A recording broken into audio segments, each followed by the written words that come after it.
આજે પશ્ચિમ ગુજરાત વીજ કંપની લિમિટેડની નિગમત કચેરીની સીધી સૂચના હેઠળ અમારે માસ ડિસ્કનેક્શન ડ્રાઈવનો આજે 25 ફેબ્રુઆરીએ મોટો કાર્યક્રમ યોજવામાં આવેલો.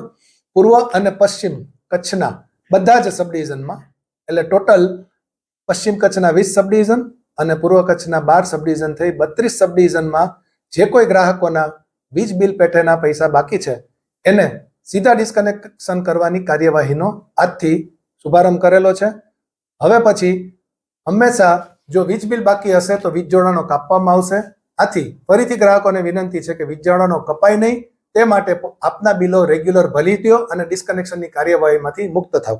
આજની કાર્યવાહીમાં અત્યાર સુધી જે આવેલા છે ફિગરો, તેમાં અમે કુલ 7,000 જેટલા ગ્રાહકોના વીજ જોડાણ કાપવા માટે મોકલેલા. એમાંથી વીજ જોડાણ કપાઈ અને ગ્રાહકોએ જે પૈસા ભરેલા છે એનો કુલ રકમ અત્યાર સુધીમાં પૂર્વ અને પશ્ચિમ કચ્છમાં થઈ 3 કરોડની આસપાસ થાય છે.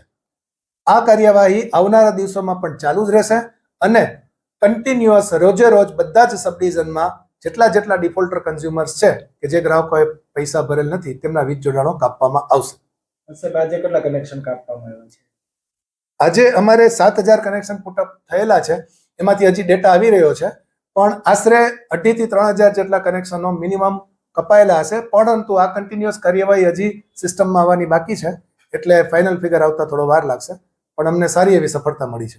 આગામી દિવસોમાં શું ઝુંબેશ શરૂ રહેવાની છે? શું નાગરિકોને આગામી દિવસોમાં નાગરિકોને ફરી એક નમ્ર અરજ અને થોડી ચેતવણી પણ આપીએ છીએ કે આપના વીજ બિલ પેઠેના પૈસા આપના સ્તરેથી અમારી બારી ઉપરાંત જુદા જુદા ઓનલાઈન પેમેન્ટ મેથડથી ભરી આપો કે જેથી ડિસ્કનેક્શનની અને ત્યાર પછી રિકનેક્શનના ચાર્જિસમાંથી મુક્તિ મળે.